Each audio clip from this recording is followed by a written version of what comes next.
오늘 긍정에 대해서 함께 나누려고 합니다. 얼마 전 유튜브에서 우연히 강좌를 듣게 됐어요. 아주 유튜브에서 가끔이 아니죠. 항상 아주 유익한 그런 강의를 많이 합니다. 그래서 이제 우연하게 틀어서 알게 된 건데, 제 생각을 다시 한번 바르게 교정하는 그런 계기가 돼서 함께 나누려고 그래요. 그 강사님이 긍정에 대해서 이렇게 말씀하셨습니다. 긍정, 그러면은 우리는 긍정적인 생각, 그죠? 긍정적인 마인드, 그러면은 영어로 첫 번째 탁 떠오르는 단어가 파지티브예요. 파지티브, 긍정적인 거. 근데 이 긍정, 파지티브라고 하는 그 단어가 주는 느낌은 어떤 거냐 하면, 내가 지금 상황이 매우 어렵고 힘들어. 그런데 파지티브 띵킹 그러면은 이 상황이 좋아질 거야 라고 생각하는 것, 그 파지티브라고 하는 생각이 듭니다. 근데 그 강사님이 뭐라고 얘기하냐 하면, 긍정이라고 하는 말을 그냥 말 그대로, 한자 그대로 이렇게 보면, 사전을 보면 뭐라면 있는 그대로 받아들이는 것이 긍정이다, 그렇게 얘기를 하더라고요. 그래서 영어에는 긍정이라고 하는 단어 또 하나가 있어요. affirmed라고 하는 그런 말이 있습니다. affirm 뭐냐면 그야말로 있는 대로 말하는 거예요. 문서 같은 거, 또 자기 그 스테이트먼트죠. 자기의 그 상황을 이렇게 글로 쓰고 난 다음에 사인을 합니다. affirmation이라고 그래서 있는 그대로 쓰는 거예요. 그러니까 거짓말하지 않고 법정에도 그렇게 씁니다. 그래서 긍정은 바로 affirmation이다. 바로 있는 그대로 받아들이는 거다, 그렇게 말하더라고요. 근데 그걸 들으면서 그렇구나. 긍정은 이제 잘 될 거야 라고 생각하는 게 긍정이 아니라, 지금 있는 그대로, 내 상황이 힘들어? 그럼 힘든 대로, 어려운 대로, 그런 대로 그냥 순수하게 받아들이는 것, 인정하는 것. 거기부터 시작되어진다라고 하는 것입니다. 그래서 우리가 이제 prosperity, 하나님 말씀 가운데 풍성함에 대해서 함께 말씀을 이제 주일날, 내일입니다. 오늘 토요일인데 말씀 나누고 있는데, 거기서도 보면 바로 그거예요. 지금 있는 그대로 인정하고 그 다음에 나가는 것입니다. 사실 제가 오늘날의 그 젊은 사람들의 삶 사실 잘 모르죠. 그렇지만 제가 알고 있는 그러한 그 정보 안에서, 경험 안에서 느끼는 게 뭐냐 하면, 우리 부모님 때 세대는요 정말 힘들고 어렵게 살았어요. 그런데 그분들은 잘 헤쳐나왔습니다. 제가 부모님 세대 이렇게 생각을 해보면요, 참 우리 어머님도 고생 참 많이 하셨다, 그런 생각을 합니다. 저희는 이제 부유하게 살지 않았어요. 그래서 이제 셋방을 얻어서 살았습니다. 저희 이제 4식구인데 엄마, 아버지, 그리고 누나, 나, 이렇게 넷인데 그냥 방 한 칸에서 살았어요. 근데 지금도 그 방 한 칸에 살던 그 집이 선해요. 문간방이라 그래가지고 이제 문을 탁 열고 들어가면, 대문이 이제 나무로 된 대문이에요. 대문을 탁 열고 들어가면 바로 오른쪽에 이제 방이 있는 거예요. 근데 이제 부엌이 달려 있는 방이에요. 그 방을 이제 우리가 얻어서 쓰는 거죠. 그리고 이제 좀 가면 이제 그 집주인, 부자죠. 부자예요. 집주인은 굉장히 부자더라고. 이제 집주인 있는데, 집주인은 그 안방이 있고 건너방이 있고 가운데 마루가 이렇게 있어요. 그래서 저녁 때는, 여름 같은 경우는 덥잖아요. 근데 이제 해가 지면 시원하면 이제 마루에 이렇게 나와서 주인 집하고 오손도손 얘기도 하고 그랬던 기억이 납니다. 그럼 이제 거기 안방이 지나면 안방 옆에 바로 또 그 집에 부엌이 있어요. 근데 거기 부엌이 크죠. 그리고 그 옆에 또 방이 하나 있어요. 거기는 이제 부엌이 안 달렸어요. 그래서 친척이 와서 있든가 아니면은 혼자 사시는 분, 이런 분들, 하숙하는 분. 그래서 이제 집주인이 이제 밥을 같이 먹고 그러는, 살림을 하지 않는 그런 방이 있고, 이제 창고가 있어. 그다음에 좀 더 가면은 이제 어둠컴컴한 데 있어가지고, 그러면 이제 재래식 화장실 있습니다. 이렇게 삥 돌아서 있는데 가운데는 이제 수도가 있죠. 아침에 거기서 이제 세수다 그러는데, 그 당시에 연탄을 뗐죠. 연탄을 뗐는데, 고생 많았어요. 지금 생각하니까. 왜냐면 연탄 아궁이가 하나밖에 없었어. 그 연탄을 이렇게 이제 겨울 같은 경우에, 여름에는 연탄을 안 뗍니다. 겨울에 이제 연탄을 이렇게 떼면 그 연탄불이 아까우니까 그 위에다 이만한 솥을 이렇게 탁, 노솥인가? 굉장히 무거운 거 아니고 물을 항상 끓이죠. 그래서 아침에는 그거 가지고 이제 더운 물이 안 나오니까 이제 찬물을 받아서 아궁이에 있는 그 뜨거운 물을 타서 이렇게 해서 미지근하게 해서 세수도 하고 했던 그런 기억이 나는데요. 지금 이제 제가 여기 베트남에 와서 살림을 하잖아요. 살림을 하는데 보니까 여기는 이제 한국에도 가스 쓰지만 여기는 이제 가스를 쓰는데, 여기는 도시가스가 아니고, 지금 제가 있는 데는 도시인데도 불구하고 도시가스가 아니라 프로판 가스를 이제 오다를 해서 스토브에 연결을 해서 쓰는데 2개예요, 불이. 근데 이제 높잖아요. 이렇게 키 높이에 맞춰서 만들어 놨는데, 그래서 이제 쿡을 하고 그러는데, 그러면서 뭘 느껴보냐면, 2개가 있으니까, 쿡하는 게 2개가 있으니까 참 편하구나, 그런 생각을 합니다. 근데 하나 있을 같으면 하나 이렇게 짓고 또 이렇게 놓고 그 다음에 또 다른 걸 쿡하고 이래야 되잖아요. 근데 이제 아궁이가 하나밖에 없었으니까, 또 아궁이가 깊어요. 이렇게 키 높이가 아니라 이제 방이 이렇게 있으면은 이제 먼저 부엌에 딱 문 열고 들어오면 부엌에 문이 있어요. 문을 탁 열고 탁 들어가면 부엌이에요. 부엌에서 왼쪽으로 이렇게 이제 부엌 조금 이제 스페이스가 있고, 공간이 있고, 그 다음에 이제 거기 방이 이렇게 있는데, 방이 약간 올라가게 돼 있어요. 그래서 이제 방을 연탄으로 이렇게 따뜻하게 했잖아요. 그때 이제 히터가 없을 때니까. 그렇기 때문에 아궁이가 낮아요. 그러니까 아침에 엄마가 일어나서 그 아궁이에 밥도 짓고, 그 당시에는 이제 전기밥솥 그거 없었으니까 아궁이에 밥도 짓고 국도 끓이고 반찬도 만들고, 그래가지고선 상을 이렇게 다 본 거예요. 그러니까 얼마나 힘들었을까, 그런 생각을 합니다. 세탁기도 없었어요. 물론 이제 저희 어머님보다 더 옛날 분들은 냇가에 가서 빨래를 했죠. 그건 더 힘들겠지. 겨울에는 얼음 깨고 했다 그러더라고요. 근데 이제 저희 어머니 때는 그 정도는 아니고 수도는 나왔지만, 그래도 세탁기가 없으니까 손으로 빨래했어요. 빨래판에다가 빨래해가지고. 지금 생각하면 얼마나 힘들었을까, 그런 생각을 합니다. 그렇게 살았거든요. 그렇게 살았음에도 불구하고 그때 그대로 그 모든 것을 헤쳐나갔던 그런 긍정. 지금 정말 잘 사는 거예요. 겨울에는 따뜻한 히터 나오죠. 물론 돈은 내야 되지만, 그쵸? 찬물 나오지, 더운 물 나오지, 보일러 있지. 옛날에는 그냥 겨울에 그러면은, 또 겨울에 그때는 추웠어요. 아마 그 건물이 없어서 추웠던 것 같아. 근데 하여튼 굉장히 바람도 많이 불고 추웠어요. 밖에 나가면 막 추워가지고, 그러면은 아름목, 그러니까 연탄에서 불 들어오는 데만 따뜻한 거야. 그러니까 거기 앉아 아름목에 앉아요. 손도 녹이고 참 그랬던 기억이 있습니다. 또 저희 아버지, 지금 살아계시면 거의 100세가 다 돼 가시는 분인데 6.25 용사였거든요.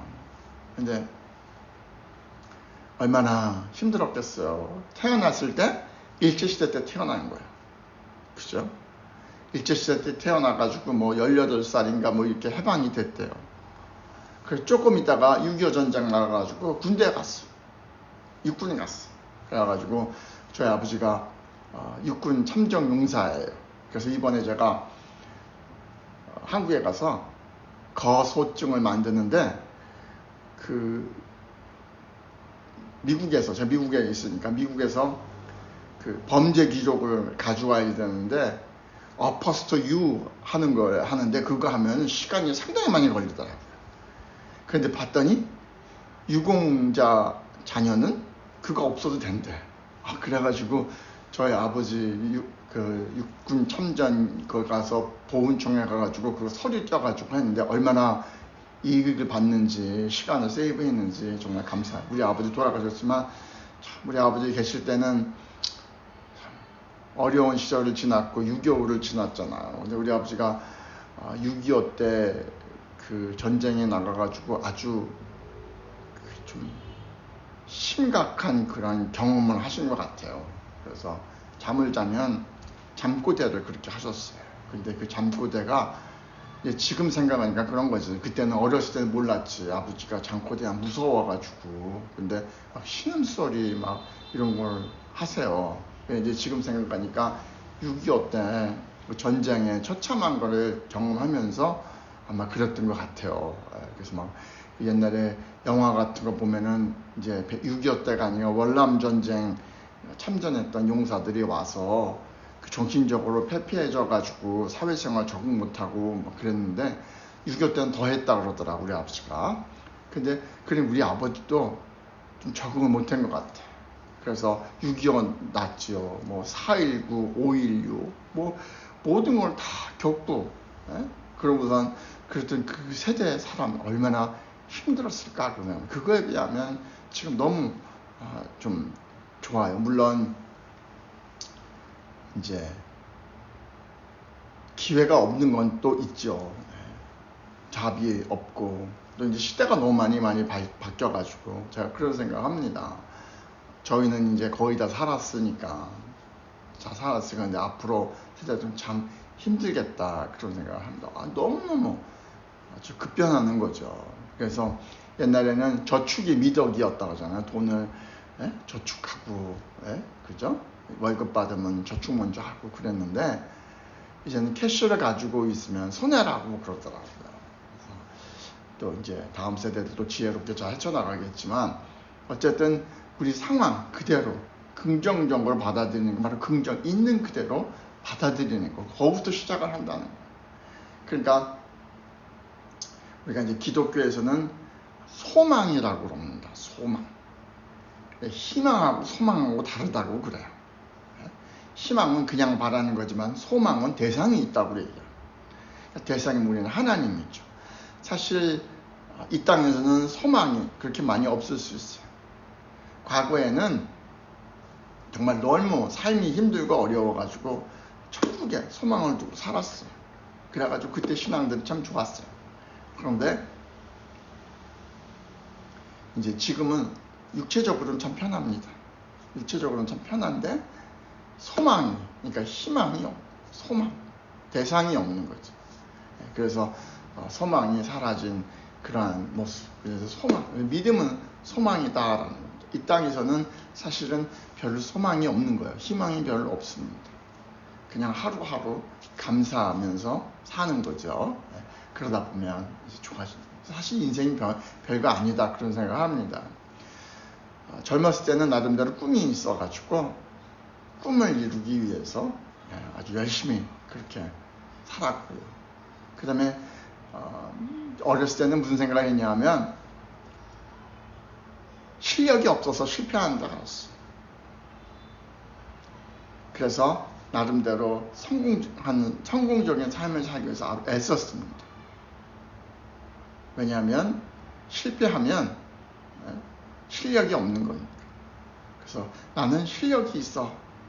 내가 하는 곳에, 내가 일하는 곳에 인정받고 실력이 있어. 그 인정받고 스스로, 그죠? 스스로. 다른 사람이 인정받기 위해서가 아니라 내가 스스로 나를 인정하기 위해서, 성공을 위해서 그렇게 이제 살았고, 그 다음에 실력이 있으면 성공하는 건 줄.